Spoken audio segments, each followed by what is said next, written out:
Howdy, folks, and welcome to another day in the Milky Way. And tonight we got a great show for you.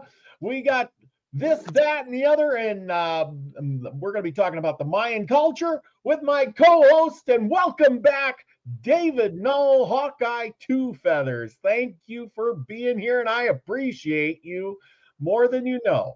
It is always good to be here with you, Robert, and happy Christmas a day after.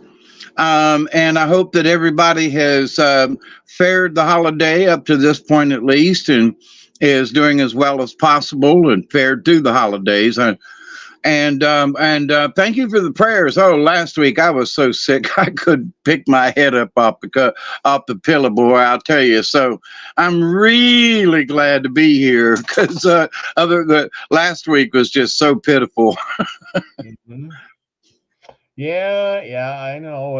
But I'm glad you can make it. I really am. It's better to have you on and have a co-host than just to sit here by yourself. Did you miss me? Yeah, even though Elder Mary said I did a pretty good job of doing the story read, so I'm trying to do as best as I can.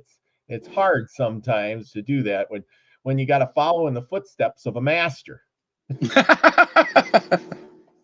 looks easy, don't it? Yeah, I know. It looks easy, don't it? It does.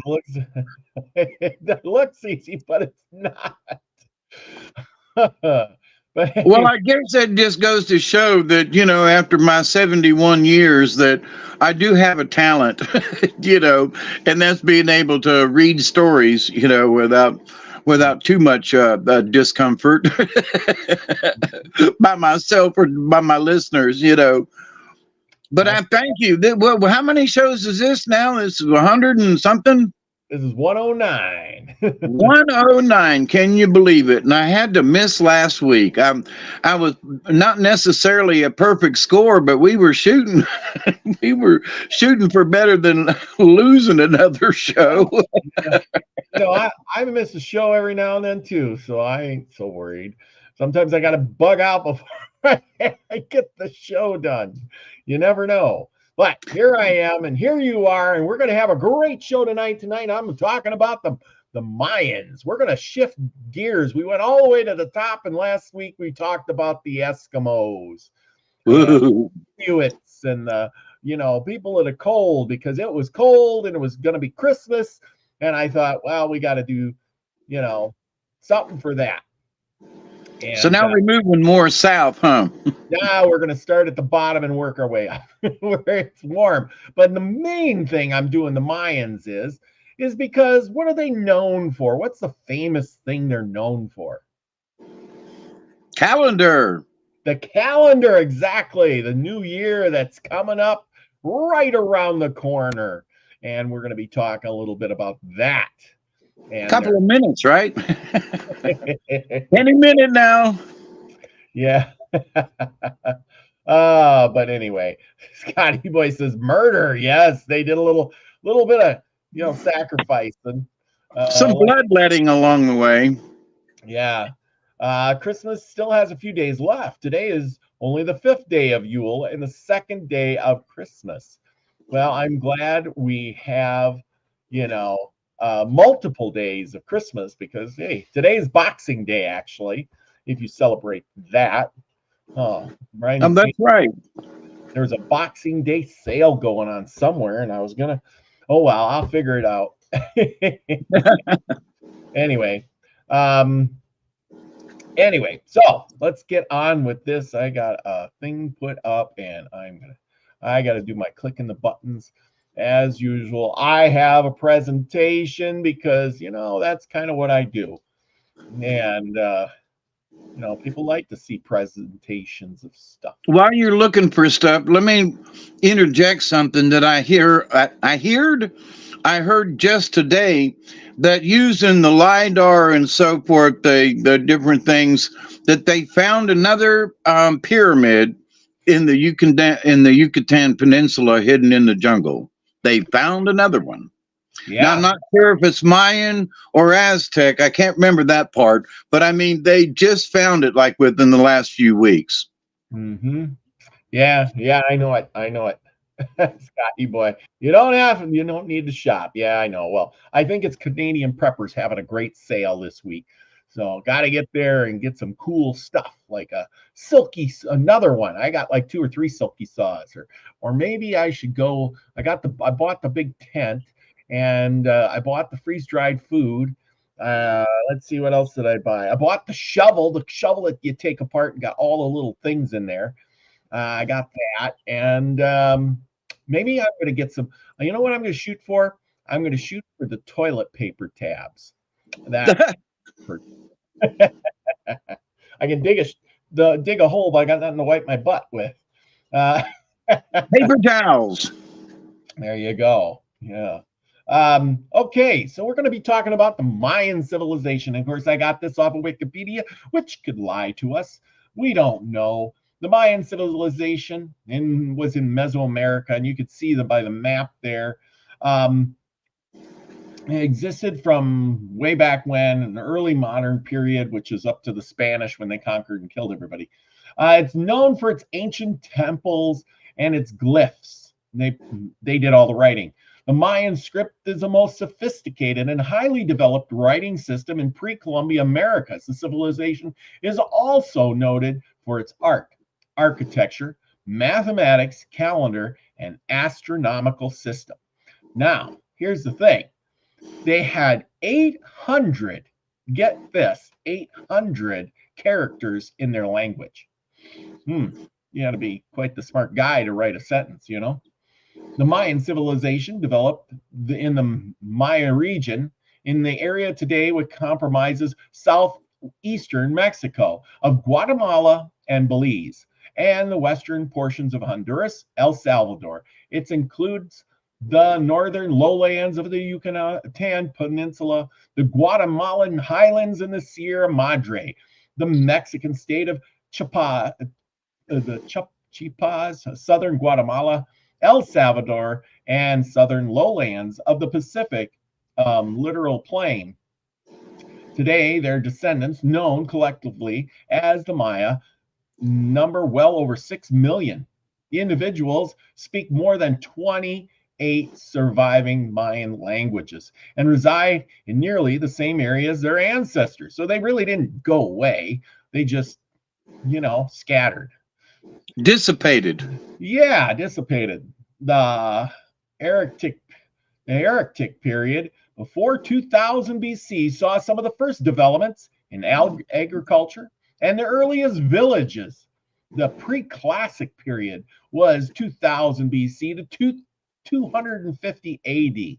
This is guesstimates, people, because they really don't know.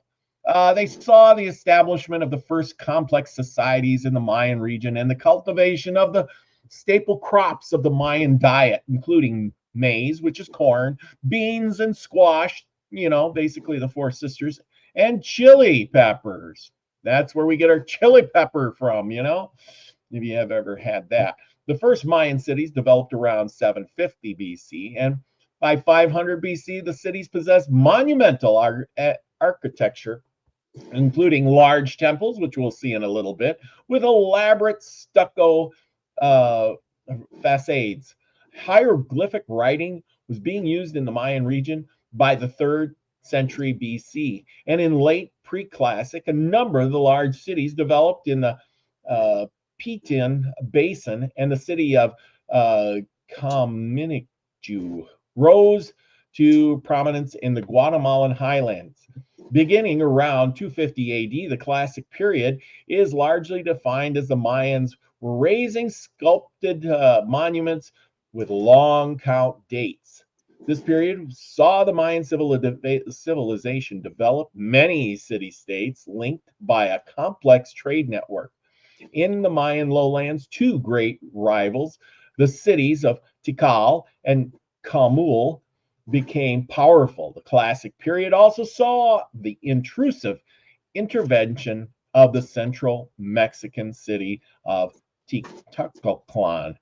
In Mayan dynastic politics, in the 9th century, there was a widespread political collapse in the central Mayan region, resulting in civil wars and the abandonment of cities and the northward shift of population. What? So,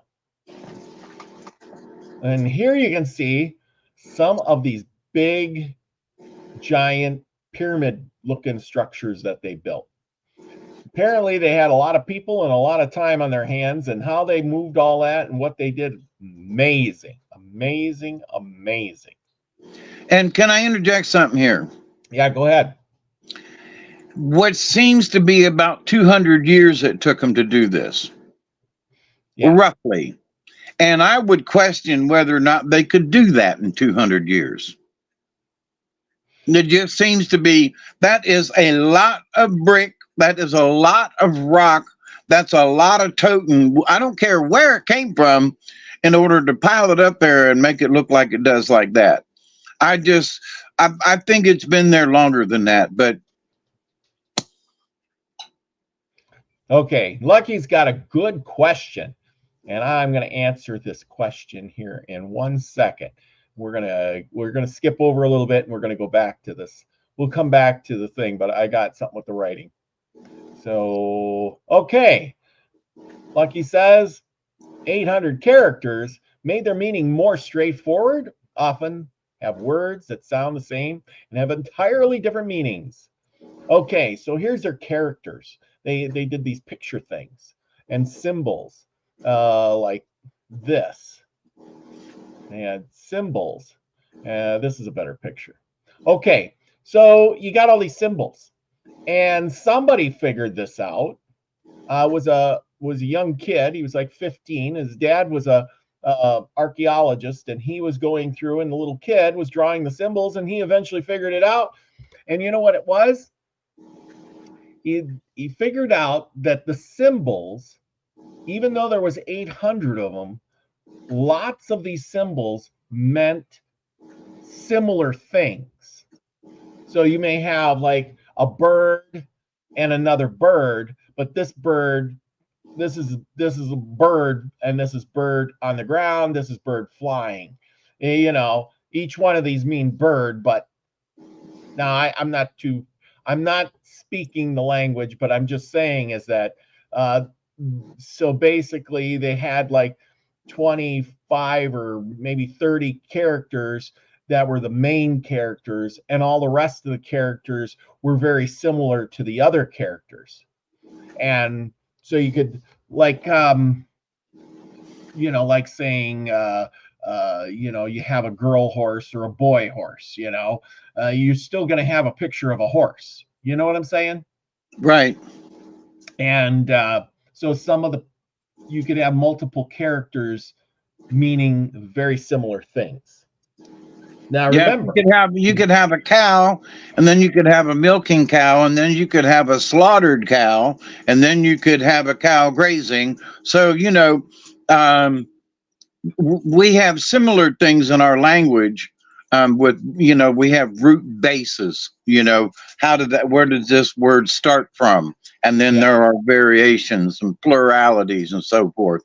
But so the character seems that seems to follow along what would be just practical. Yeah. I mean, because you don't have letters, or hyphens and things like we do today, where you can just say or a different.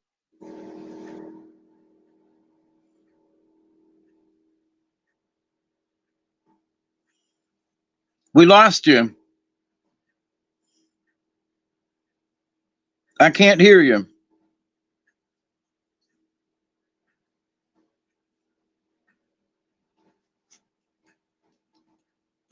Hello, hello.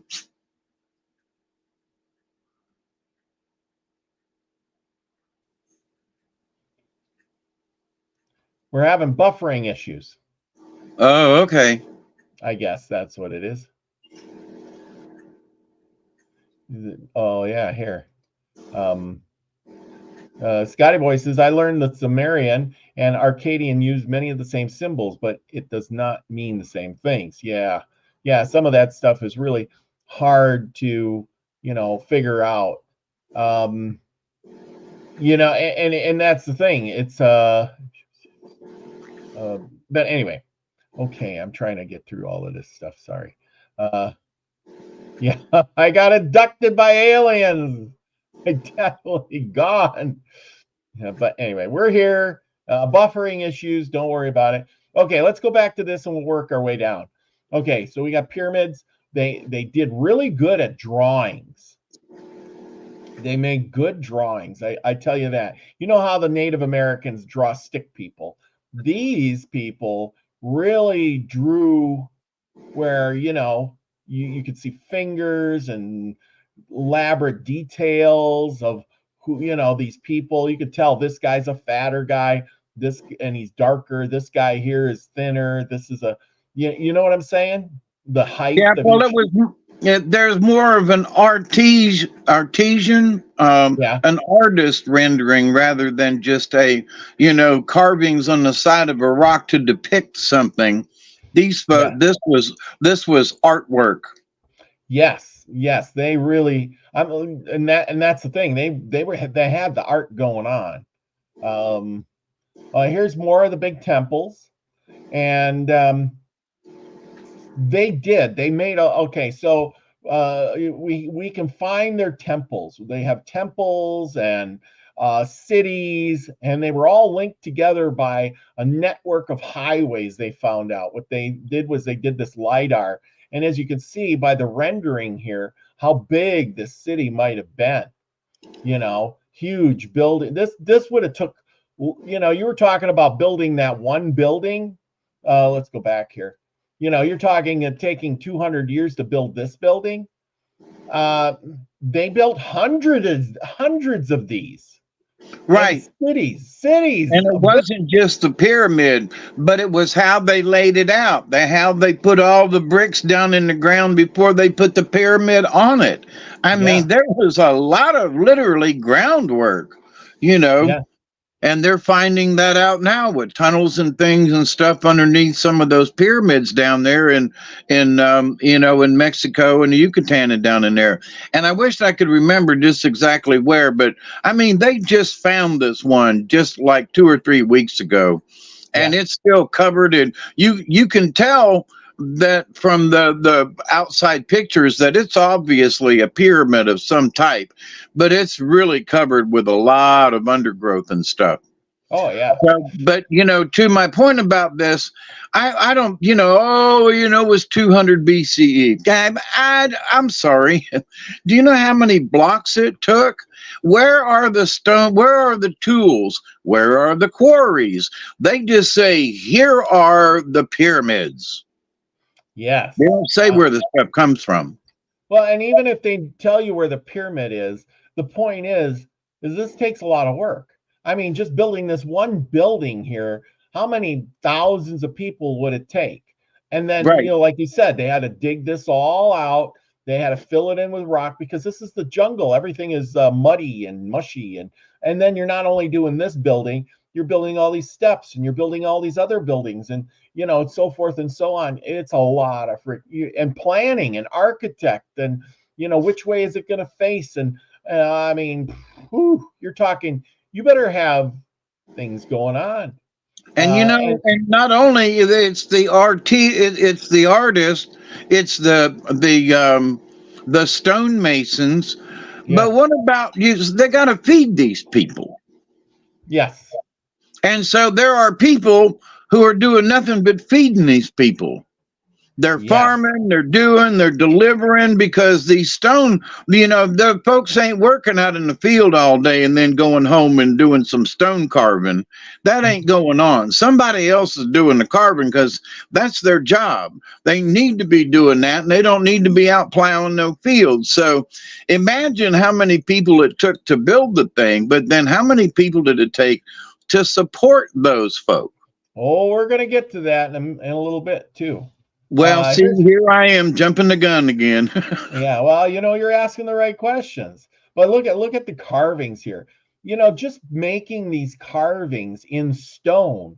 How long does that take? And you got to, You got to be a master artist to do this. You can't just say, give a kid, you know, a 15-year-old kid a chisel and say, here you go, carve me some art. You know, this is a master artist to carve this stuff, right? And it's a relief. So in other words, the point, like for example, zoom into any spot on it. Okay, so let's see where their noses are and everything, and then around them is relieved back into the stone. Yeah. So they, if they messed up the nose, the whole thing was done. You know what I mean? They had to start over. So they had to be really good because this is done in layers. So they had to know what the outside layer looked like. Then they had to be able to visualize, if they start chipping it out, what the relief is going to look like. So it ain't just a carving. Those folks, were really good at it because you don't see any mistakes. And look at the detail. Look at the fingernails. Right. They're doing the fingernails, the nose, the lips, look at how his lips are pronounced here. His nose and his eyes. It's always, and the ears and all the trinkets on him, what I mean? And even the things on his head, the detail in that. The headdresses, yeah. I mean, it's not just your average, anyway. But here we go. Here's another one. And then, of course, they made statues. And so this is all a lot of work, hauling these rocks, building this thing. And then where, like you were saying, where are they building this? They're building it in the jungle where it's hot, where there's bugs and mosquitoes and diseases and snakes and yada, yada, yada. I mean, look at this thing. Look how big this thing is and how straight it is and, how accurate it is. And smooth, smooth. But what a lot of people don't see is how much is under that building to hold it up. Yes. I mean, you can see there's a platform here of some sort, but there's probably a lot more under it because once you put this on there, this is going to sink into the ground. The amount of weight, yeah. I can't remember, but I'm always watching, documentaries about things, and somebody had made some kind of comment about that, people just think about the pyramids or whatever sitting on top. But the fact that many of these things have not sunken into the ground more than like a quarter of an inch over thousands of years. Yeah. That it's still basically sitting there. I mean, my house is 40 years old and it has settled on the backside. There are buildings that are less than, my house that, whole sides have settled and they've had to go back in and fix the foundation. So the fact that them things, no matter how old they are, have not settled into the ground, that's a big deal. Yeah, because there's millions of pounds sitting on top of that pyramid with all them rocks, and the fact that it ain't sunk down just a little bit, okie doke.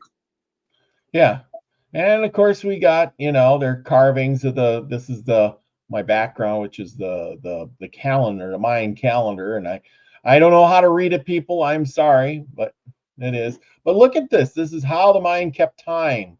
Look at that. It'd be their calendar or maybe a clock of some sort. But the carving out of this is just phenomenal. You can see that, look at that. You can see the nails on the guy's toes, the lips, the eye, just the curvy, the beautiful sculpture. And then, of course, each symbol here is one of the, will tell you a story. And if you knew how to read it, you'd get something out of it. Can I ask a dumb question? Yeah. I'm really good at it.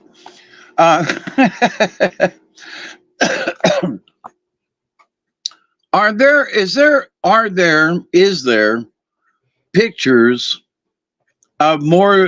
In other words, did they carve more than one calendar? In other words, that they go, "Ooh, here's the Mayan calendar," but it's on. Huh? Well, when I looked it up, yeah, it looked like there was more pictures of different calendars. Okay.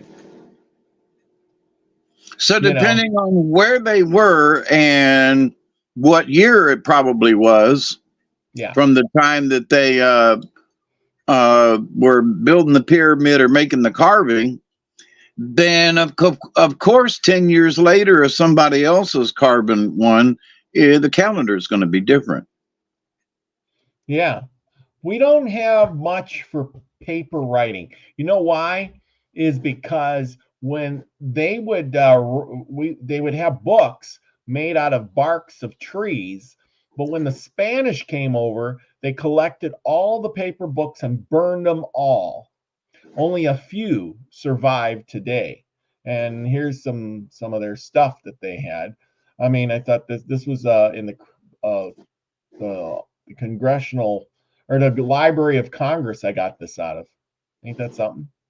Yeah, and some interesting sort of facts is that in recently I went back over some things that came out of the Vatican, and when they found the New World, the Jesuits were ordered to destroy anything Yeah, and everything, yeah, because if they could wipe out whatever it was, because they traveled across a vast ocean and found pyramids yeah, that rivaled the Egyptian pyramids.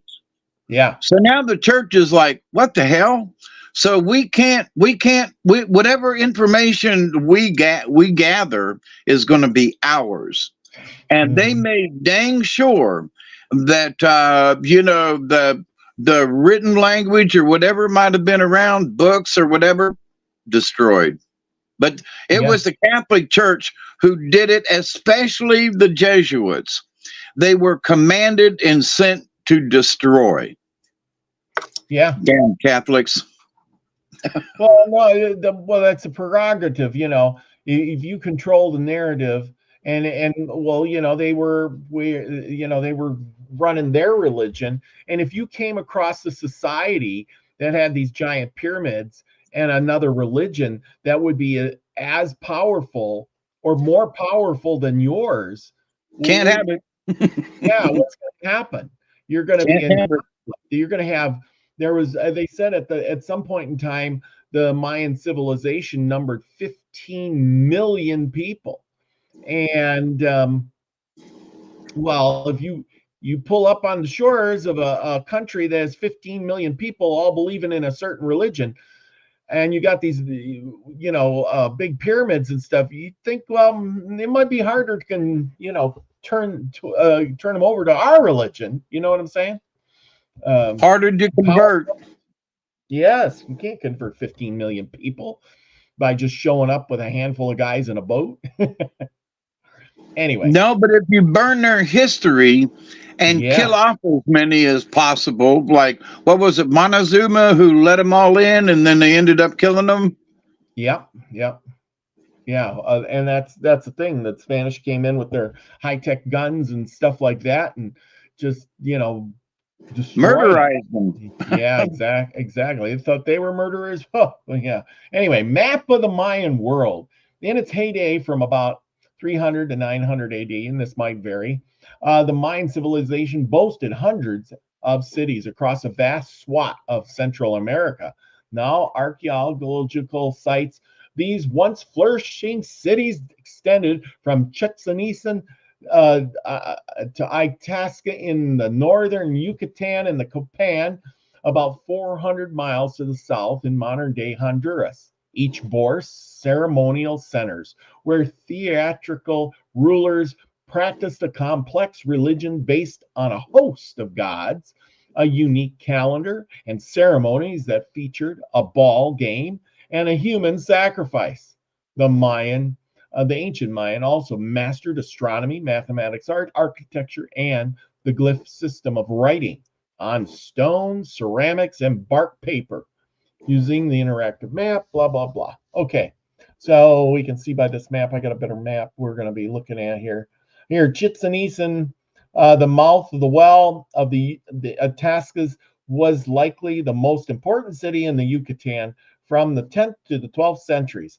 Evidence indicates that the site was first settled as early as the 15th century AD, but was apparently abandoned thereafter.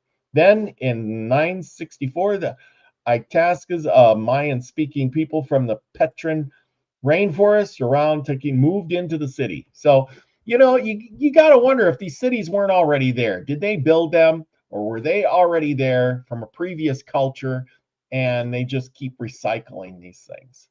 Because, it ain't like the stone city falls apart. If you're a wandering group and you're looking for a city, there you go. Here's another city. Palque, the ruins rise above the surrounding Chiapas plain. Distinguished by its highly expressive relief sculpture, the Palpatine comprises temples, terraces, plazas, altars, burial grounds, and a ball court. It was discovered accidentally in 1740 when a Spanish priest named Antonio de Solis struck a buried wall with his spade while planting a field. In its heyday, the city encompassed an area of almost 50 square miles. Wow, that's a pretty big city. The most important buildings date to the 6th and 9th centuries, including the 75-foot tall Temple of the Inscriptions.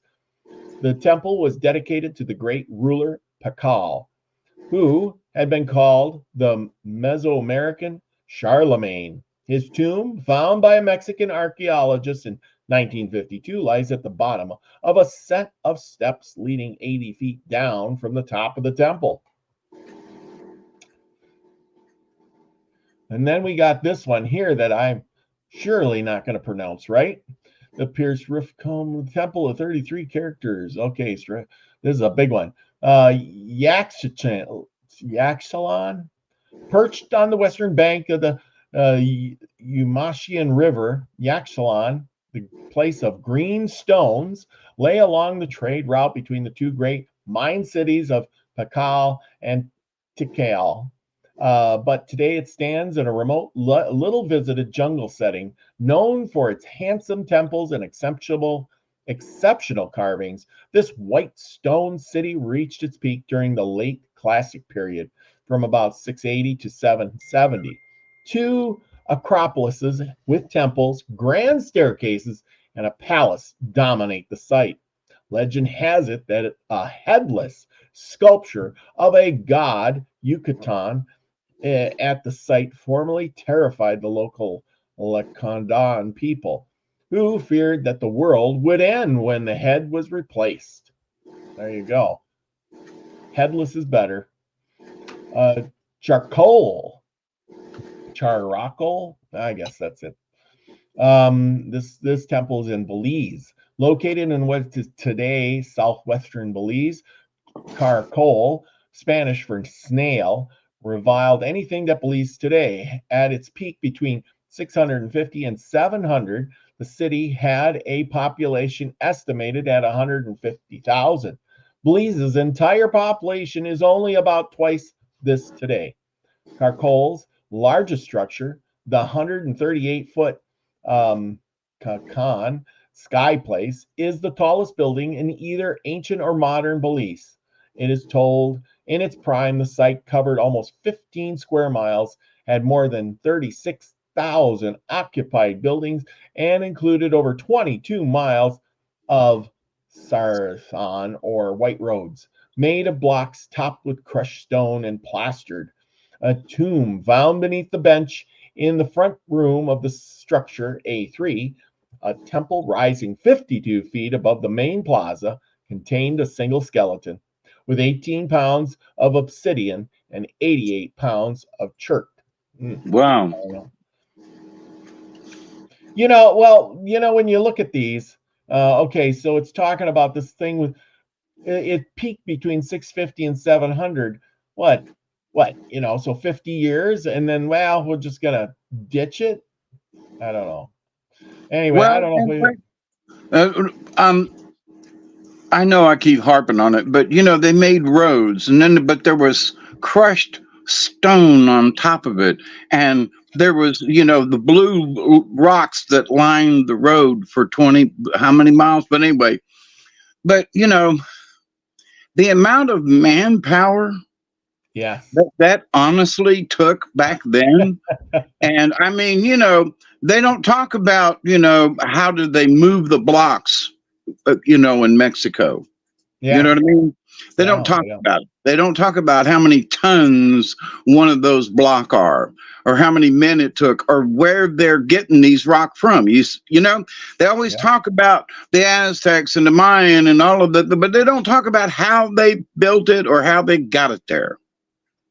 And how Yeah. did they get the roads? And the roads are, back then, I mean, they can't build roads like that today, let alone, copy what. But anyway, I know I'm harping on something, but I think that it wasn't just the Mayan culture. They knew a lot. They had help. They had a lot of help because how do you survey large distances without, you know, um, the surveying equipment and so forth, and knowledge of that, and that how did they lay out the roads, so and how did they lay out the temple grounds, and long before they ever built the puppy, they had to lay this stuff out. So who taught them that? Well, And yeah. who let them know? Like, for my example, from my point of view, somebody saw this from above and said, "Ooh, this looks like a good spot right here."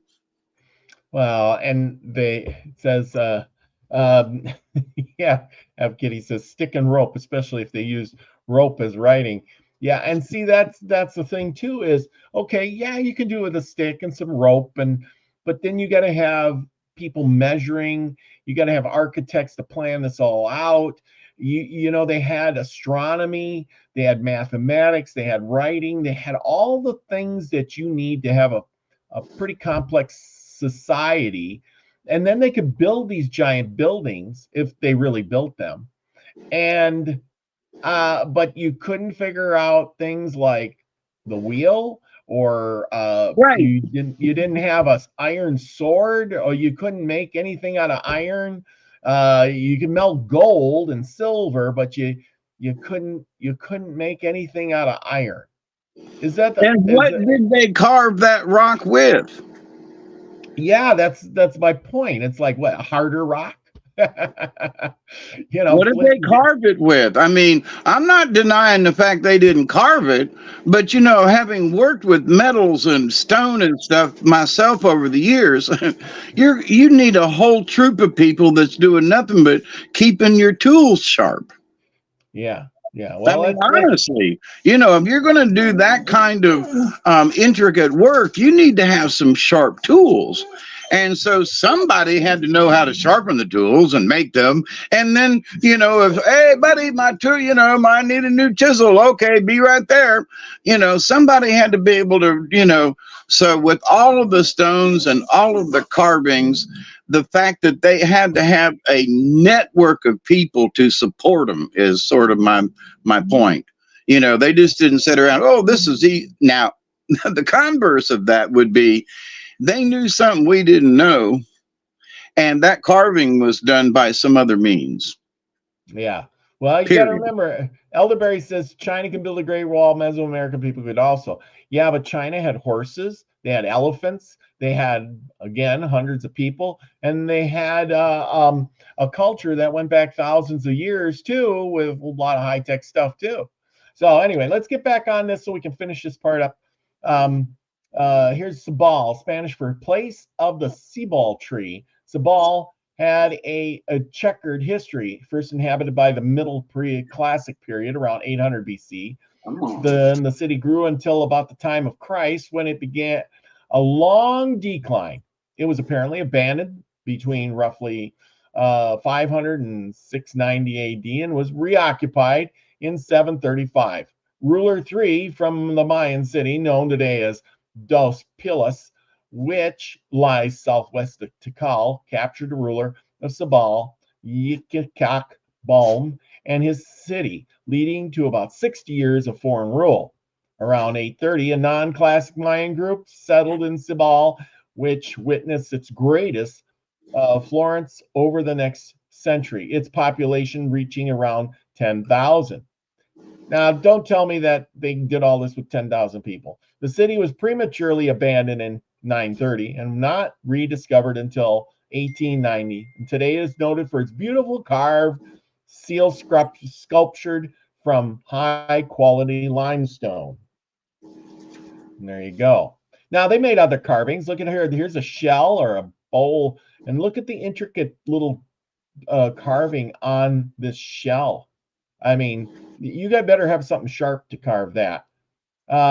Here's another thing, plate depicting the Mayan worldview. Since we don't have any books, we still have some plates and wall structures. This plate depicts pages of the Madrid Codex, one of the few surviving books of the ancient Mayan, which detail the Mayan worldview. On this plate, the earth is seen from above as a four-sided temple, with the world tree at the top and the deities performing sacrifices and presenting offerings around the sides of the temple.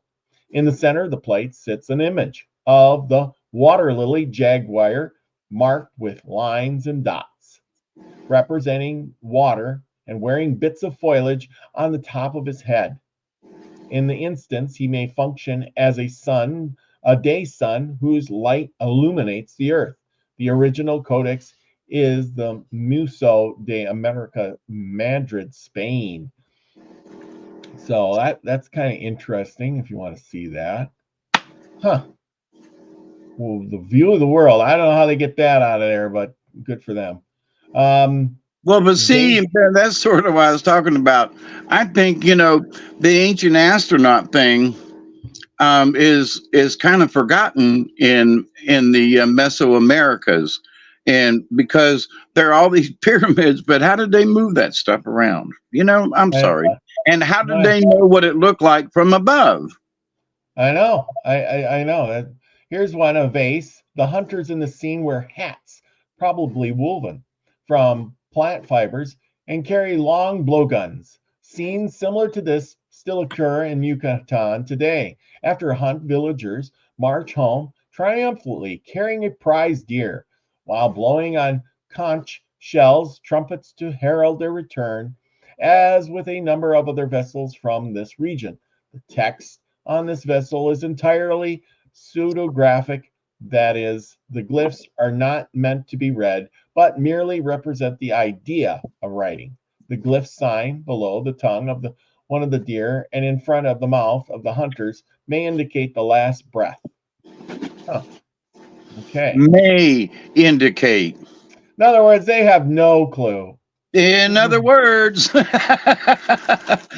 they want to, it's amazing. I've listened to some of these archaeologists, and I'm 71 years old and listened and read and studied myself. Now, I've not been to any of these places.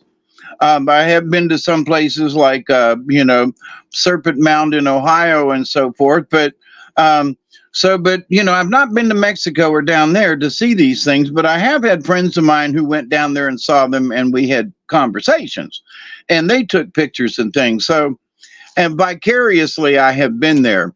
But I will go back to the same thing in that there's a lot of history being missed. And yeah, they studied and they did bloodletting and they sacrificed, but who moved the rocks? Where are the tools? We still use string today to lay out buildings. And I'm not saying that, as a carpenter and someone who's laid out and built his own house, and, mine's not quite as square as it should be, but it's still standing. But these guys, they were so accurate that it almost makes you want to think that they were using some kind of laser levels, is my point. And over long distances, I have, studied and taken surveying as part of one of my as when I went back to school, and in order to do it, you need some equipment that's pretty accurate, not just guessing. And now, after all these thousands of years, they go in with lasers and things, and these places are still lined up really well. So I scratch my head and go, man, they had some accurate tools in order to do this. And where did they get them? Did they, well, they were just murderers and they killed each other and they ate their livers and hearts. So people like that, how do they come up with being able to lay out, miles of roads and, accurate settings? And, oh, well, they had string and sticks. Okay. Mm-hmm. No, I get that. They had something else too. That's all. They had to.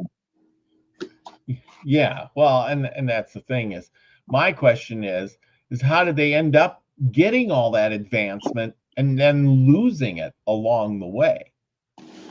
I think whoever supported the Mayan and Mesoamerica and Mexico and down into the, I think whoever was helping them out just left. I think they said, okay, we got other things to do. We'll see you, and said adios. And from that, they were like, so once the temples were built and once the sacrifices or whatever, and if the gods left for whatever reason to go explore someplace else, then they were left, well, so what are we going to do with this? Yeah, well, we got all these temples, we got all this stuff. What are we going to do with it? I don't know. Can you support it? Can you live here? No. Is there anything? No. Well, we're just going to sort of dissipate back into the jungle and let nature take care of these places, which is still happening. Mm-hmm. Well, anyway, okay, I'll shut up. Okay. Here we're going with this device. Mayan vessel depicts a ruler wearing a beaded headdress and sitting cross-legged on his throne. The king is addressing Iszam, the creator god and patron of the scribes, and behind him sits a chubby dwarf wearing a fancy headdress. Now, okay. Mayan vase from the Guatemalan highlands dates from 600 to 900, the late classic Mayan period. Experts believe that the scenes such as this represented gods from the underworld, but recent scholarship has clarified the role of this horrific creature as an animate spells and personify illness sent out by sorcerers. Although glyphs appear in the rim text of this vessel, an additional 7 are in the imaginary. None are legible. Rather, these repetitious and imaginative pseudographs merely convey the idea of writing along with all of the other attendant social status and literature checks. And that's a kind of a creepy picture, I tell you that. Oof. Anyway. Yeah. Now, unlike the Native Americans that live here, these people had and prayed to gods. They had a god for everything.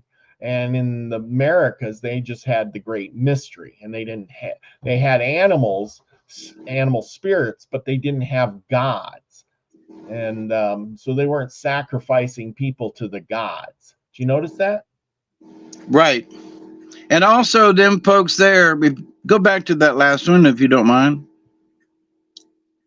Notice also how chubby they are in the face. Yeah. Their cheeks, their jowls, and everything. Where other they're more lean in the face, I guess. But they're very chubby faced. Anyway. Yeah. Yes. Here's some of their writing, carved into stone writing. Matter of fact. Now this has got to be hard to do. I mean, even if it is limestone or not, like you said, you can't make a mistake, or you got to start over. Here's some more carvings, very detailed, as you can see. Can you zoom in on that a little bit? Look at the waviness in there. Can you imagine trying to carve all that out? No, that's sort of my point. Whoever knew how to do that, and you couldn't mess up. You got all the way down in there, and then all of a sudden you hit your chisel just wrong, and the whole wall was gone. Yeah. Here's some more drawings, pictures. They did good with the pictures, I tell you. Compared to these were comparable to the Egyptians. Yes, and the colors as well. Yes, they use very vivid colors. And here's I know Scotty Boy's been waiting this sacrifices. You know, they hold the guy down and rip his heart out and sacrifice it to the sun god. You know, geez, what? Here's another one of them. Hold, can you imagine? Here, hold him, boys. I'm gonna rip his heart out. Dang, violent. I don't know how that appeased the gods by holding some guy down and ripping his beating heart out. This just doesn't. You know, this here almost reminds me. It's a cross between Chinese drawing and Egyptian drawing. You know, you can see they're on a boat here. This is a big boat of some sort. See how the boat comes up, and then you Yeah. got these people, and what they're carrying is goods of some sort, and must be for a king or something. I'm not sure, but whatever it is, it's pretty ingenious here, you know, but it's very detailed. You know, you can really get into the details here. You know, little swirls and colors and, you know, depictions of the people, etc., etc. You know, like I said, it's really good drawing. Here's another thing. This guy here looks like he's got a headset on, you know. Here, I got a Bluetooth microphone. But then again, I started looking at this guy and he looks like a giant. You know, he's like the king, but he look how big he is compared to the other guys. This Yeah. reminds me of Egyptian stuff where, you know, the Egyptians, you got one guy that's really huge, and then you got little people standing around him. And and this is kind of reminiscent of the Egyptian pictures. Makes me wonder if there was giants and those giants were the rulers that Oh ruled. well, they were men of renown, but also to the point, the giants in the Egyptian hieroglyphs and so forth. This guy is really chunky and fat. He looks like a giant. You know what I mean? Yes, Versus but versus a skinny, tall, just a tall being. This guy's big all the way yes, around, not just yes, tall. absolutely, absolutely. Because the guy So, to the right there he looks like a pygmy compared. well, he is on his knees, but you know, like I said, regardless, he can see the bottom of his feet even on this one. Like I said, they went detailed. They didn't have to put. They just put it covered his feet up or something. But like I said, you can see these guys are on their knees. But even if they were standing, this guy is kind of sitting on a chair. He's a big guy. His Yep. representation is he's big. He's heavy set. He's got big wide shoulders. He must be very tall. Yeah, that's what it's telling me. And you Now, would not want to mess with him. now here's the guy with the star ship. You know, they always say, "Oh, this guy looks like he's flying a spaceship," and it kind of does. I mean, here we can spin this around.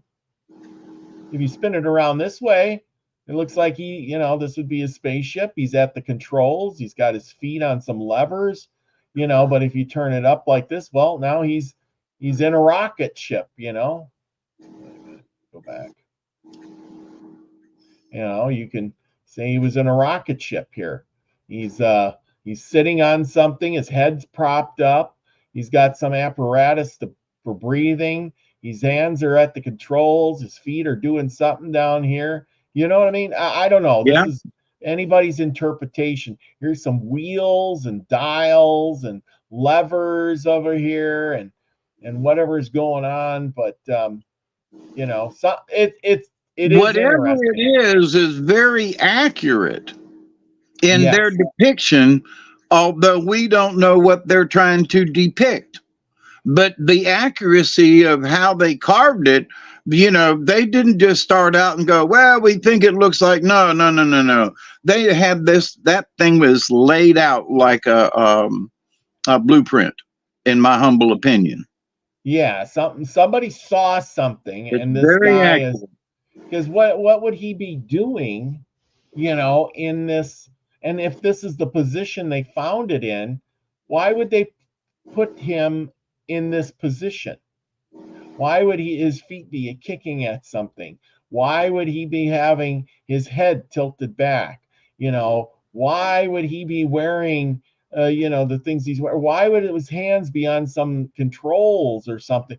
They didn't have anything mechanical as far as we know. Right. So As far as we know. yes, so it just kind of makes me wonder. Okay, and here you're talking about these big pyramids still in the forest. They haven't uncovered yet, and when they find them, they look like this, and then they dig them out. But here's reliefs just sitting there and stuff in the forest. And here's what you were talking about: 417 ancient Mayan cities are found by archaeologists in deep forest of Guatemala, connected by miles of super highways. They used this LiDAR, and they flew over the jungles using this LiDAR, finding all these pyramids and cities. Now, we talked about how they built this one or two or three cities or whatever, four, maybe five are the ones we know of. But here they're talking 417 of these cities. And if it took 200 years to build one city, you got 417 other cities to account for. How many people did you really have? And that means that there was constantly construction going on. Yes. For hundreds of years, not just 1 or 2 years or 5 years or even 100, but hundreds of years. And the fact that they found these roads that went between them again suggests, how hard it is to lay out a roadbed. Even for a mile, how long that's a lot of string and a bunch of sticks. Well, yeah, and here's the thing: and a lot highways, just the roads alone, and then once you build it, you have to maintain it because you're in the rainforest.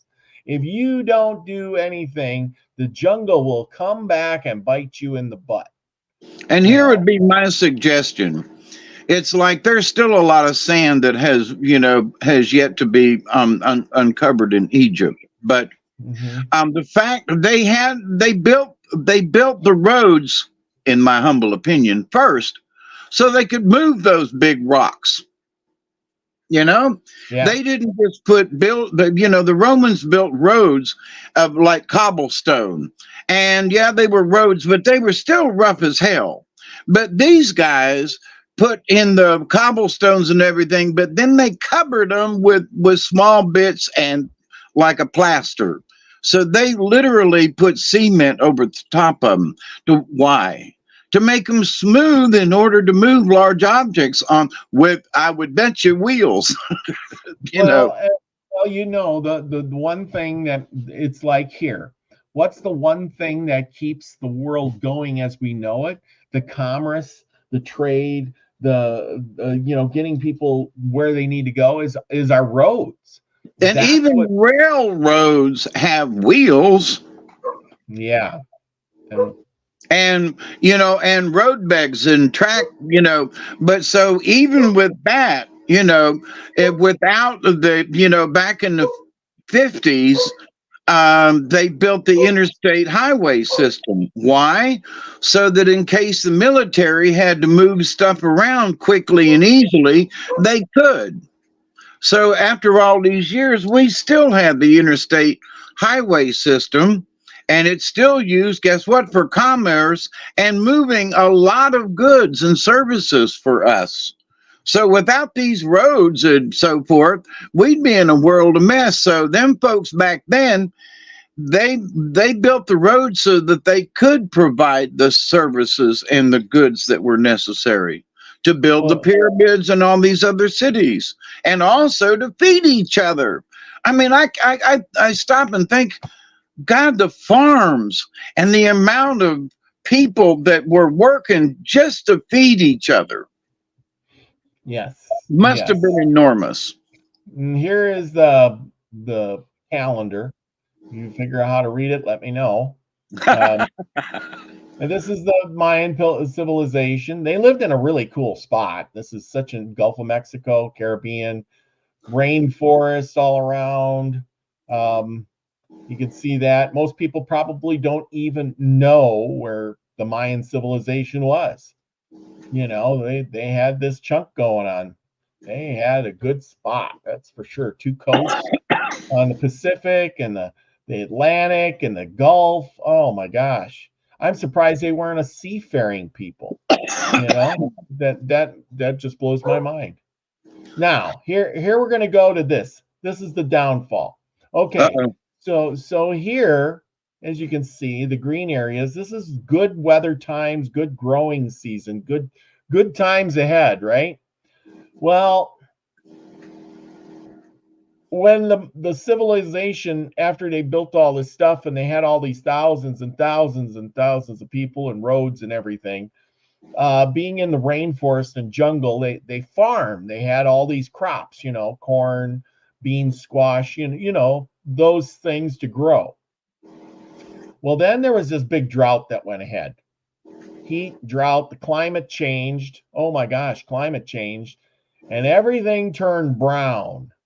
As you can see, the area that they were living in is now in the dry zone. Somehow or another, things dried up, the crops didn't grow, and they had they did the being in the jungle, they did slash and burn. You cut the forest down and you burn it, and then you grow your crops there. But in about 3 or 4 years, the ground is depleted and it doesn't grow. And you need to either fertilize it, which they didn't do. They didn't know about fertilizer. And you would have to leave the ground sit for about 15 years, and then you could come back and do it again. But they're running out of ground, and they went through this drought. So they went from this, and this is what it would be looking like today. Now you're living in a green zone again. What happens if this goes through a dry time? You go through a dry time and everything dries up. Everybody can't grow their crops. It would be really tough. You know what I'm saying? Yeah. Things change. And if you got this spot, it ain't like you can, I think what happened is when this area dried up and these people moved out of their cities to go into the mountains where maybe they could get a little wet, wet weather, they started moving. They would have moved north, or maybe they would have went south, because what else would you do when your country is in a drought, and especially if it's over hundreds of years. Anyway, here's some of the temples. But let me go back for a second. Zoom back in. Yeah. One more time. Okay. Yeah, there you go. So that area of people, so having lived here around the Gulf of Mexico most of my life, well, all of my life, come to think of it, there's storms that have come through.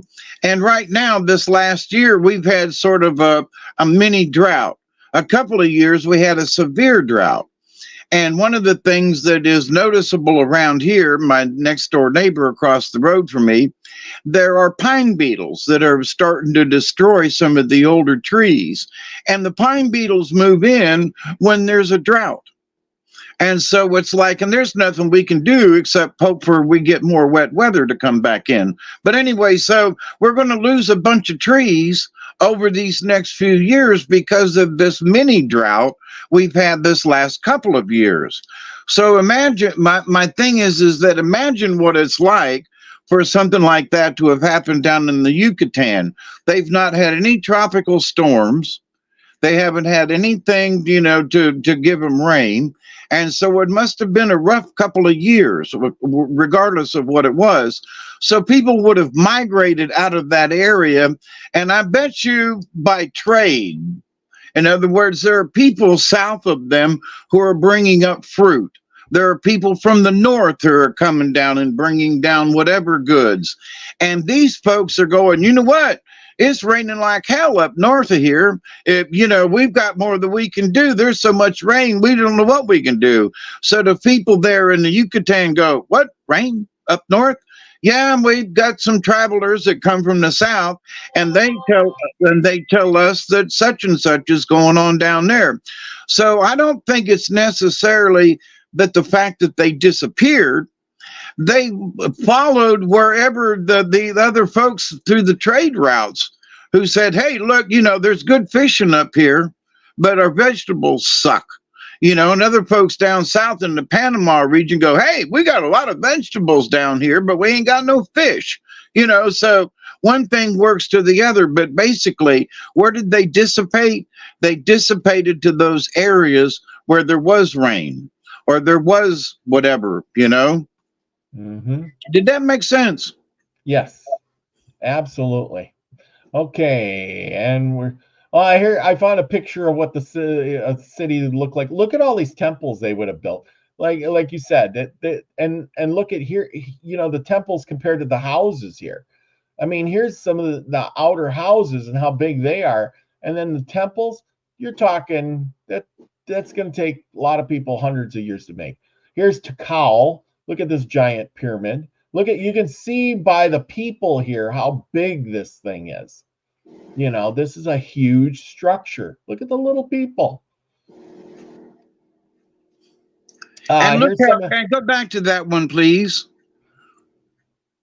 And see how the lines still add up, like on the corner on the right. It's a step pyramid, but the corners line up as it goes up. I mean, oh yeah, that's they use string and sticks. Yeah, exactly. I mean, I'm sure they did. Don't get me wrong. String comes in handy for a bunch of stuff. But the fact that they had to know how to use the string. Yes, exactly. I guess is my point. If you don't know how to use that string, so that must have meant that there were a lot of string makers. Apparently. Well, and look at stone carvers. Look at these beautiful carvings, with the detail in there. You got to have tools to do this stuff. And talent. Talent, yes. Somebody had, how long it would take to learn how to be a craftsman like that? The one on the right reminds me of something that would be Indian, as like in India, like that would be not necessarily Shiva, but, one of those Indian gods or deities. Yes, absolutely. Absolutely. This is getting to the end, but yeah. Mayan site of Copan, and here's a giant head. Looks like a Chinese head almost, Yeah, it does. Yeah. Well, I know I keep interrupting, but a good friend of mine who her husband passed away several years ago now, but she moved back to Mexico. She has relatives, very strong relatives that are Japanese, but are Mexican. I mean, there are several, generations of Mexican, but they're Mexican Japanese, and they have a very, they have that sort of look to them. You know what I mean? So, how long have the Japanese been coming to Mexico? When there are, but there are folks who can trace their lineage back 3 or 4 generations now. Yeah, absolutely. Absolutely. Okay, the Mayans. Today, more than 7 million Mayans live in the original homelands of the Mesoamerica in countries all over the world. 2,000 years ago, the Mayan developed one of the most advanced civilizations in the Americas. They developed a written language of hieroglyphics and inverted the mathematical concept of zero, or invented with the mathematical concept of zero. With their expertise in astronomy, mathematics, the Mayans developed a complex and accurate calendar system. Hundreds of restored ancient cities with temple pyramids, palaces, ball courts, and grand plazas are studied by the archaeologists and are visited by millions of tourists from all over the world each year. Contemporary Mayan life and work near many of the archaeological sites, languages, traditions, and deep sensibility towards the land and the sky continue to shape their worldview. The Mayan are guardians of their culture and actively work to rediscover their own past as they look towards the future. Okay, so the thing is these people who were so advanced in their culture, somehow, this is what I keep thinking. They literally went backwards. Yep. They were these guys here chopping trees, building these giant things here, um, to what? Living in mud huts? Here they talk about how far they go back. 2000 BC, they were kind of foragers. Then they went to pioneer farming And settlements. that's stupid. They were That more than that. They had to have been. I'm sorry, I had to jump in there. Well, and this is what I'm trying to get at too, is these scientists are telling us they started out 2,000 years, so 4,000 years ago as initial foragers, gatherers, hunters, gatherers. Then they started farming. Yeah, then the expansion across the lowlands. Then they started making, you know, things, heights. Then they shifted to the interior. Then they had, built pyramids around here. And then they had a collapse. Then they had refocus on populations. And then they had competition, among themselves. And then in the end, the Spanish came and there was Destroyed it all. depopulation. Yeah. Yeah, see, So I would bet you that they had roads all over the place, way before these folk, what they're trying to say here, because yeah, they could not have been able to move. Just think of our road systems. Well, even in Europe, I mean, in Germany, they built the Autobahn, and yeah. you can drive 100 miles an hour on the thing and be safe. But anyway, so, but they had to have had roads in order to have kept up. The, Yes. the amount of people that they say were there, the amount of goods that had to have been traveling north and south. I mean, just the amount of bricks and rock that they had to be moved to build these structures, let alone the folks to support them, right? But so, and where are all the little huts where all the little people lived? I'm just curious. But there were people who had been cutting down trees. There was a logging industry. There was all kinds of stuff. And I would bet you there are a lot of folks who are still fish off the coast down there. Hey, Miss Pearl, I've been praying for you. I hope you had a good Christmas. But anyway, I think that this goes a lot further back. And I think it began, obviously, because they still have the roads there, that it began with the roads. Somebody had a plan. They had said, we're going to put these roads here. We're going to put a town here and here and here and here. And I would bet you if somebody did a little homework, some of these little towns had a well, or there was a mine nearby, or there was something that would want these people to congregate in those areas. They just Yeah. didn't haphazardly, let's build a village here. There was something there, whether it be a good place to grow something, or there were a lot of bananas, but there was something there for them to congregate in the first place. And I think that the folks just took advantage of it. But to your point that you were making earlier, I think the smart people just walked away. I think they went home somewhere else, and the peasants who were left, standing for themselves, just started working for themselves. They had no grand purpose, or they didn't have any grandiose, let's build another temple somewhere. They were like, nah, done that, Yep. Yeah, let's just live. The heck with all this worshiping and bloodletting and warring and stuff. Phooey on all that. And I think that that's actually a better sort of mindset than the bloodletting and all of the sacrificing and everything. I think people kind of sort of went back to normal in a way. But I also think somebody gave them some stupid pills. Because today they can't build stuff like they could 2,000 years ago. Even their ancestors were better at building then than they are now. But I digress on that subject. I know some Mexicans down there, and they've told me some things and stuff, and I'm just like, what? You people ought to know better than that. Didn't your ancestors teach you how to build, for God's sakes, you know? But anyway. All right. Well, that's my presentation. I got you're going to tell us a great story tonight. Well, and just to sort of wrap this up, too, I live in South Georgia, just 60 miles from Tallahassee. So, and which is in the Big Bend area of Florida. And it ain't that far to the Yucatan Peninsula.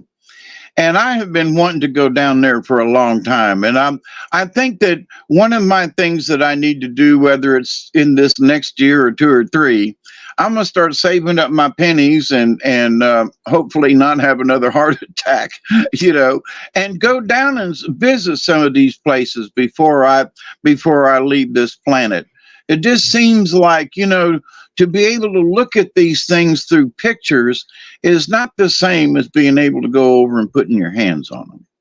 And having been, there's a temple mound of sorts, the Kolomoki Mounds over west of me here. And then I've been to a Serpent Mound and a couple of other places. And to be able to go to these places and just sit and be in awe of what it is and what was built, or the idea that the ghost and the spirits of those folks who, I'm thinking of Serpent Mound for myself, the spirits that built the thing, and that the people and the energy that it took and so forth. And it's like, I can sit there and just be in amazement. So it would be really cool to be able to go down and see a couple of these temples. I might be in a wheelchair to get around, but but still to be able to experience them firsthand. So, and why I said that, I don't know, but anyway, don't give up. And if any of y'all get a chance, especially the fact that the Yucatan, here I am stumping for, but go. If you got the opportunity and some cash laying around and you can plan a vacation for, 10 days in Belize or something like that, go. Take the opportunity and go expand your mind. I spent too many years of not doing it and thinking that I couldn't go, when actually, back then, a couple of $100 in a plane fare, and you could get to the Yucatan for nothing, especially around here, so, but anyway.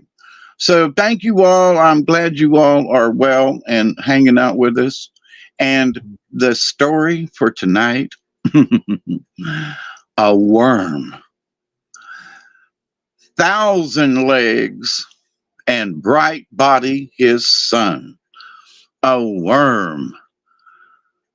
Sadzawiski, 1,000 legs. Doyas Tahithi, bright body. Didi, blue jay. Shagagawawitha, he hides them. Kakawaya, raven.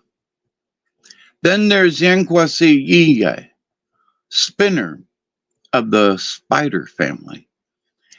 And then there is our dear friend Flea, Dewakaswothwas. Don't ask me to say those words again. I got through it once. Okay, my dear friends, the story of 1,000 Legs and Bright Boy, his son. 1,000 Legs, a worm, lived in a house with his wife and 7 sons. Only the youngest of the 7 had a name. He was called Bright Body. Bright Body was so small that his father didn't let him go outside or play around in the house.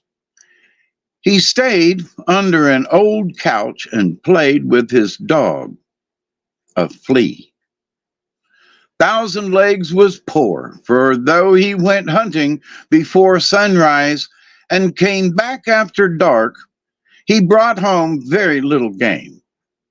One morning his wife asked, "Can't you get more game? We're hungry."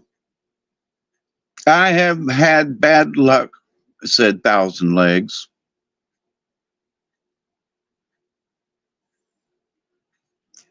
Your back often looks as if you had packed lots of game.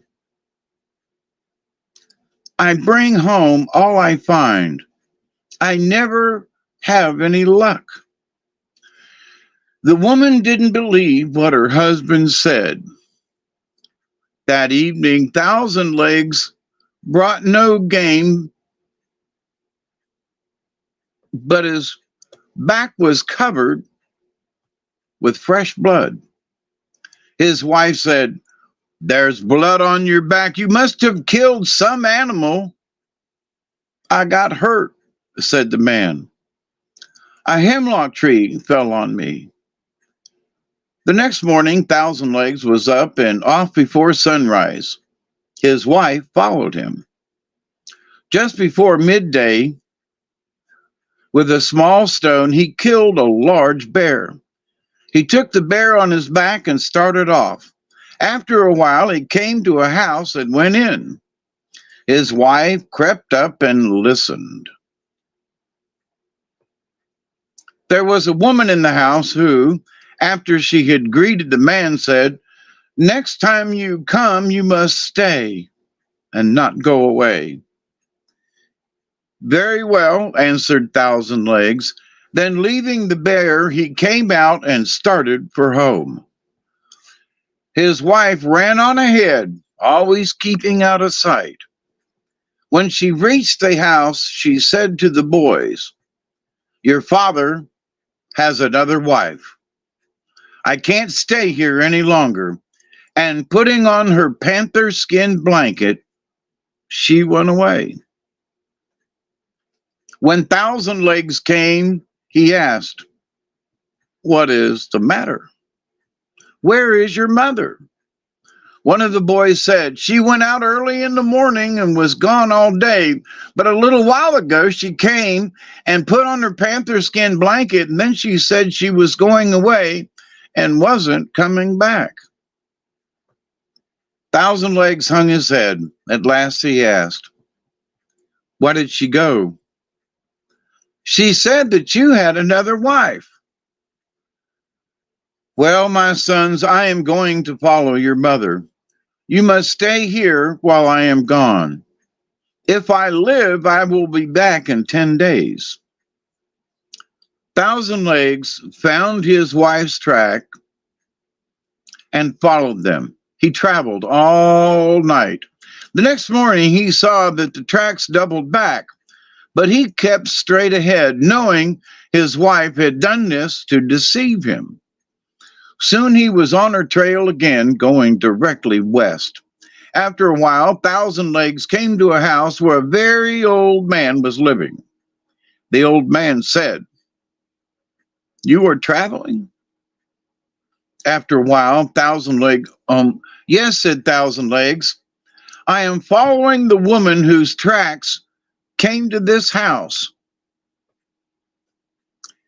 The old man's name was Shagoyagenta. He hides them. He was of the toad family. He said, "I don't know where the woman has gone. Her tracks stop at your door. You can look for her if you want to." Thousand Legs looked everywhere but didn't find his wife. Then the old man said in his mind, "I will send him off," and he asked, "Do you want me to send you in the direction your wife went?" "I do." The old man brought a small white flint canoe and told Thousand Legs to sit in it. He did, and then the old man pushed the canoe forward. It rose in the air and went with great swiftness till it struck against a high rock. Thousand Legs was thrown out, fell among the rocks, and was killed. The 7 boys stayed at home till they were very hungry. Then the eldest went out to see if he could find anything for his brothers to eat, and when night came, he didn't come home. The next morning, the second brother started off to look for the first. The brothers at home waited all day, but neither brother came. The next morning, the third brother went out to look for the other two, and he didn't come back. Each day a brother went out till 6 had gone, and not one had returned. Only Brightbody was left. He was under the couch playing with his dog. At last the boy said in his mind, "It seems to me that there was no one in the house. It is very quiet here." He crawled from under the couch and, looking around, didn't see anyone. "What has happened?" thought he. "Why have they all gone away?" He listened, but couldn't hear footsteps or voices. After listening for a long time, he said, "I think that I hear my mother crying, far off in the west. I must go to her." He went outside and listened, his dog standing behind him. Again he heard crying, and the sound came from a great distance. "That is my mother," said he. "I must go to her. She's in trouble."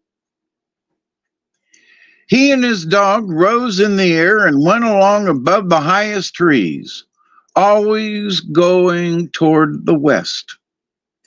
Brightbody came down at the edge of a village and, going into a cabin, found two women there, a grandmother and her granddaughter. He said to the old woman, "I have come to visit you." "We are poor," said she. "We haven't anything to eat." "I don't want any food," said Brightbody. "I only want shelter at night." "You can stay," said the old grandmother, whose name was Spinner. She made rope by rolling strips of bark on her knees. Brightbody had not been in the cabin long when someone ran up, kicked the door open, and said, "Tonight they will burn the women's feet. Her tears are wampum beads. Maybe you can pick up some of the beads." The messenger ran off to the next cabin, and the grandmother said, "The people of this village are bad people. That man is the servant of the blue jay, the chief. The rest of the people are of the raven family." When night came, Brightbody went to the longhouse. A great many people were there. Going inside, he saw his mother tied to a post. As soon as he came, his mother knew he was there. The chief rose and said, "Be ready. Look out for the beads." The chief's two daughters lighted the torches, for the old grandmothers were going to burn the woman's feet. When they held the torches to her flesh, tears ran from her eyes to the floor, and as they touched the floor, they became beautiful beads. Everyone rushed to pick them up. Brightbody was watching. When the people were on their knees scrambling for the beads, he untied his mother and led her outside. Then he ran around the house, and as he ran, he repeated, "I want you to be stone and to be red hot. I want you to be stone and to be red hot." The house became stone, and the stone was red hot. The people were suffocating. They stopped picking up beads and hurried to get out of the house, but there was no way out. For a time there was shouting and screaming, and then all was quiet. Brightbody said to his mother, "We will leave this place," and calling his dog, they started. When going through the village, a blue lizard chased Brightbody, but he tore the lizard to pieces, and the dog carried the pieces far off in different directions so they could not come together again. And Brightbody said, "Lizard, you thought you were going to kill me, but I am more powerful than you were. I have destroyed you." When Brightbody came to Spinner's house, he said to her, "I have killed all the people in the village. Now you can live in peace." She thanked him, and he and his mother and his dog traveled on till they came to their own home. There, Brightbody found his 6 brothers, and they all lived together and were happy. The story doesn't say how the brothers got home or what happened to them. The end. Nobody lost their head. No, nobody was eaten. Nobody lost their head. Oh, it was a crazy one. Oh, we did the long legs got, or 1,000 legs got killed though on the rocks. Yep. Get in the boat and I'll push you, and you get killed on the rocks.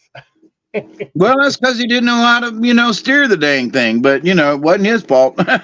But then he burnt all them people alive. So,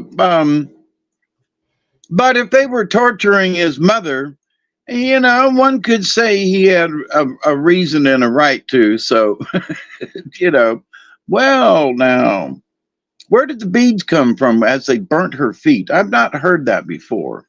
Her tears turned to, to gemstones.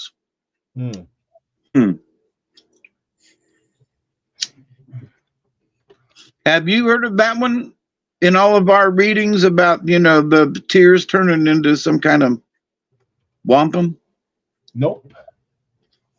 Me neither. That's a new one. After all these stories and things, there's a new one, burning someone's feet and then their tears turn into, Anyway. Yes, I am. Ah, yeah. Legends of Peel. Off the hook. Legends of Peel. Never heard of that. Peel Legends of what? Peel. Pele. Sorry. I mispronounced it. Pele is the fire goddess of Hawaii, ruler of fire, lightning, and volcanoes, wind and creator of all the Hawaiian islands. Pele is the goddess of, yes. Oh, I'll have to do that one of these days. Never thought of it. And there are some very strong, it's not superstition. There are too many people, and I'm not sure which island it is or which volcano or mountain or whatever that, they say don't try to take a rock home. Yeah. And there are people who have flown back to Hawaii to take a rock back. They're being haunted by spirits and stuff. So, and I think it's Pele, that is the god thereof. So there are ancient traditions about Pele. Don't mess with him. Don't mess. What if they say don't? Don't take a rock from the mountain. Don't do it. Don't do it. We don't play. Scotty Boy says we don't play with her name. Yes, don't play. Pele is the goddess of fire. Madame Pele. Yep. There we go. Well, I learned something tonight. And Scotty Boy, since you're in the know, it is Pele, right? That mountain that about, you can't take a rock. Can you verify that? Yeah, I'm looking for that. I'm just curious. I think so, but there may be another mountain in Hawaii that that you can't do that to or as well. But Yeah, I'm So looking while at. you're all looking at that, I have pulled two cards. And so while you're all still looking for that, Yeah, they're saying yes, yes, yes, oh, that it is Pele. yes. Okay. And here's an interesting, talking about Pele and an island, sort of. Um, we have not had this card in a while. Whale. Whale. Oh boy. Number 41. Whale. Record keeper. Whale of mighty oceans, you have seen it all. Secrets of the ages are heard within your call. Teach me how to hear your words and how to understand the very roots of history of when our world began. Whale is very much like a swimming library.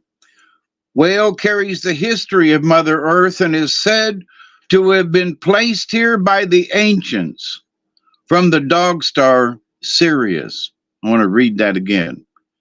Have been placed here by the ancients. Okay. Ooh, woo, woo. From the dog star Sirius. Now, there are many different things that we have ran across, and a lot of stuff comes from the dog star nation. Biologists say that whale is a mammal and very possibly lived on land millions of years ago. In tribal legend, whales' move into the ocean happened when the earth shifted and Lemuria, the motherland, went below the waves.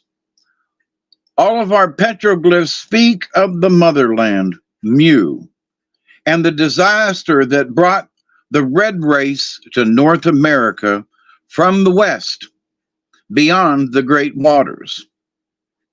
The symbols in the petroglyphs speak of the rivers and mountains crossed by our ancestors when they sought solid ground as the water receded.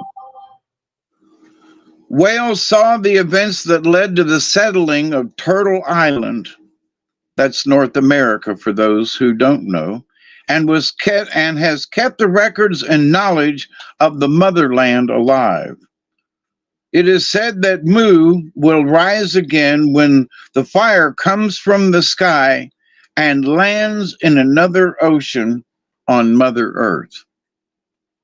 Now, we've all been watching and listening to all the, apocalyptic things that are going to happen to the earth and this, that, and the other thing. But these folks have been talking about this for a long time. So I want to read this little part again. It is said that Mu will rise again when fire comes from the sky and lands in another ocean on Mother Earth. Now, the last time it is said to have landed in the Gulf of Mexico near the Yucatan. If it lands in another ocean, it may be the Pacific, but just as a thought. So this is sort of like this.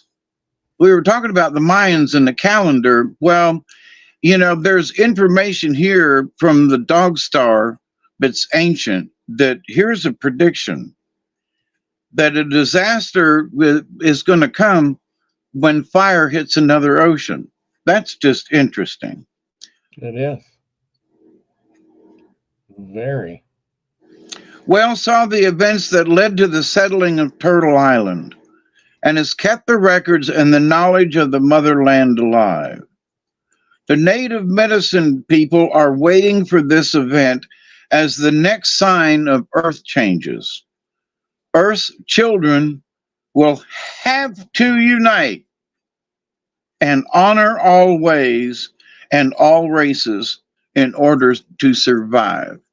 Now, that's one hell of a prediction. And I have come over the years in my walk as a shaman is that, these earth changes, whether they happen in the rest of my lifetime or not, there's too many things going on that suggest that people are going back to the old ways. Because what would happen if we lost this or that, and be prepared? And okay. But this here, the medicine people are waiting for this next sign of earth changes. Earth's children will have to unite. And if some major catastrophe, honest to God, happened, depending on what it might be, and we lost our electricity for 2 months or something, that would be catastrophic in a lot of ways.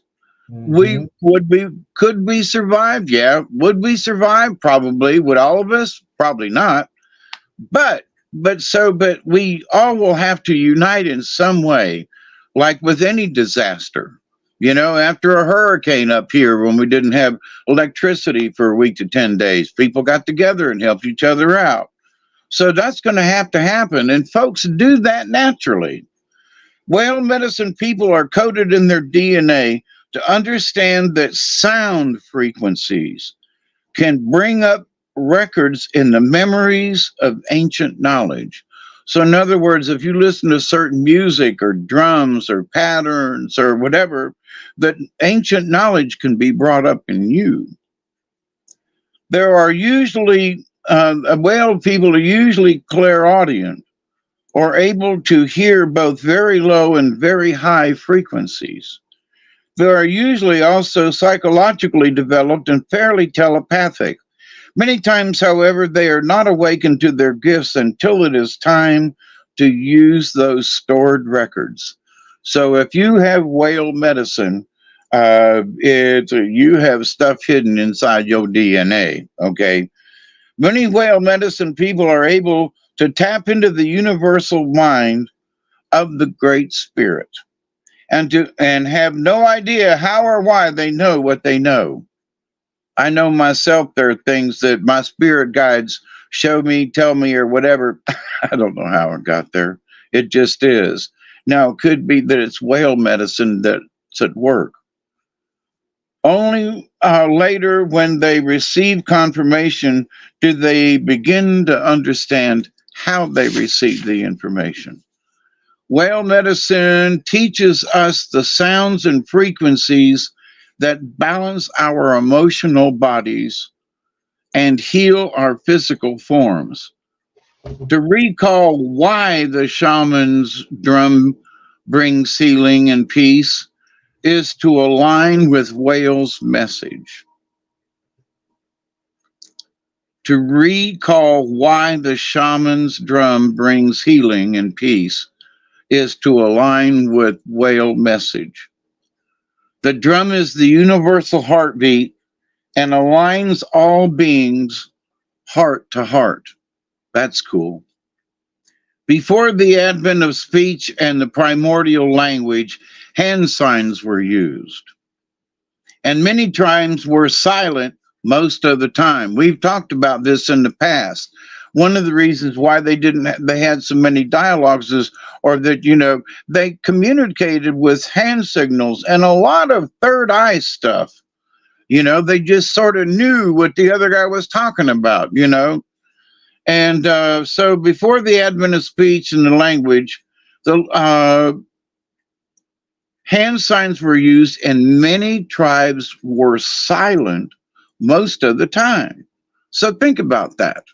They didn't talk. They looked at each other. They listened. So they were always listening, which is some things that ain't happening now, or the thing that folks are listening to is confusing to their tiny little brains. The language that was understood was the sounds of great spirits, other creatures, the animals.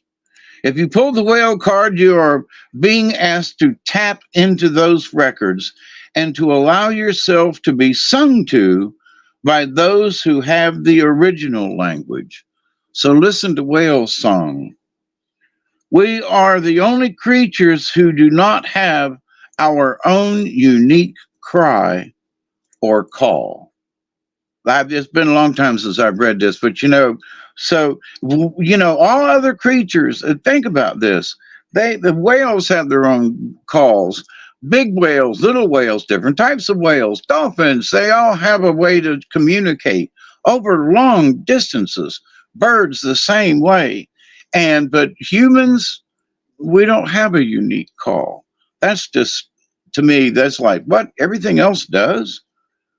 So allow yourself, allow your voice to use this sound and release tension or emotion. Find your own voice. Whale signals a time of finding your origins, of seeing your overall destiny as coded in your DNA, and of finding the sounds that will release those records. So it may be music, it may be just sounds, it may be babbling water, it may be you can play babbling water and it will suffice, and it may be that in order to really hear it, you got to go find yourself a stream somewhere. After all, you are the melody of the universe, and the harmony is the song of the other creatures. That's a good line. In using your voice to open up your memory, you are expressing your uniqueness and your personal sound. That's a good picture there. Yep. As you open up to this uniqueness, the animals that are your totems may then send their sounds or calls to you or through you. That's interesting. This will open your personal records so that you may further explore your soul's history and commune with Whale, who carries the history of us all. Now, I've talked about Akashic records and stuff before, but the Whale card brought up now is like a really good way of bringing this about, in that Whale shares the history of us all, and that is the overall general Akashic record. But each one of us has our own history. And folks, they keep saying, oh, the Akashic record. No, and yeah. The Akashic record is for all of us, not just you. It's for all of us. It's a collective. It's the great mystery. It's the universe. But in that, you have your own personal Akashic history record that is yours alone, that goes back through all of your reincarnations. And find your history using Whale. Now, second card. We still got time? Yeah, we're still under 2 hours. The next other card, number 33, Weasel. Haven't pulled this card in a while either. So that's interesting. I've been fooling around with the cards recently, and one of these days I'll talk about it. And this card is upside down, obviously, to me. Obviously upside down. Weasel, weasel, weasel, who's in the hen house now? If I were to ask you, you'd say it was the cow. Weasel is stealth. Now, it's upside down, and I'll get to that in a minute. So, Weasel has an incredible amount of energy and ingenuity, yet it is difficult power totem to have.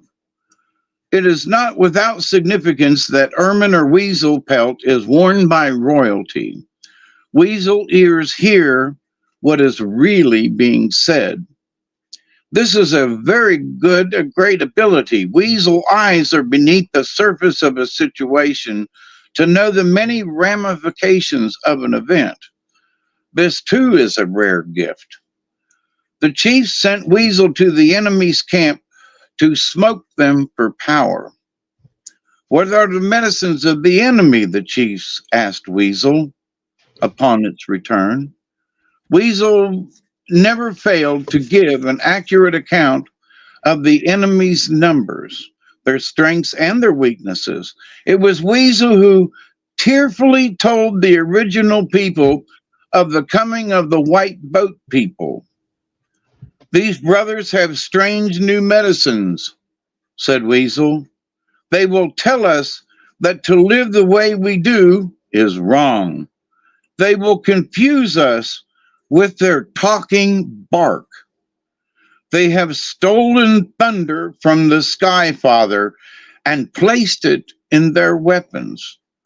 They have no respect for the animal brothers and sisters, and they make their thunder speak to the animals and kill them. They will make the thunder speak to us also. Their numbers are too many to count, and these white brothers will steal everything from us but our spirits. The great dark shadow of the ravenous bird of death has fallen over the people.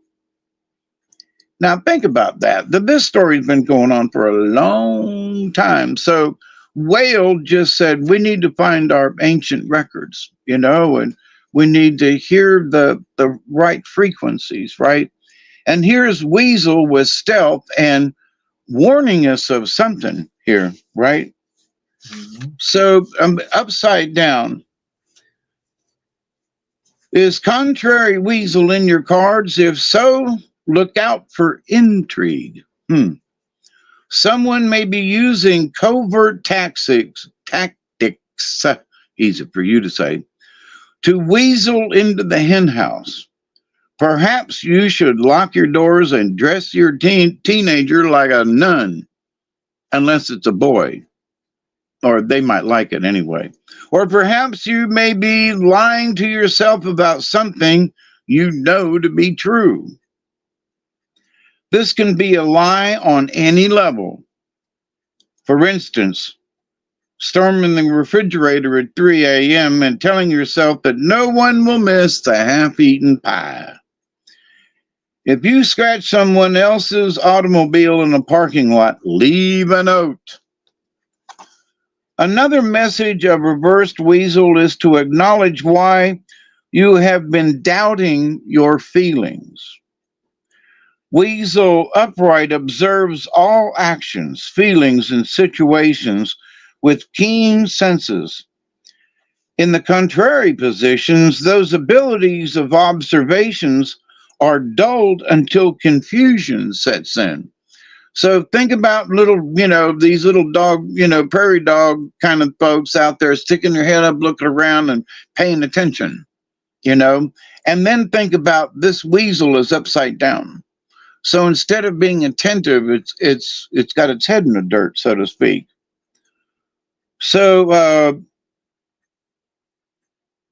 Weasel upright observes all actions, feelings, and situations, right?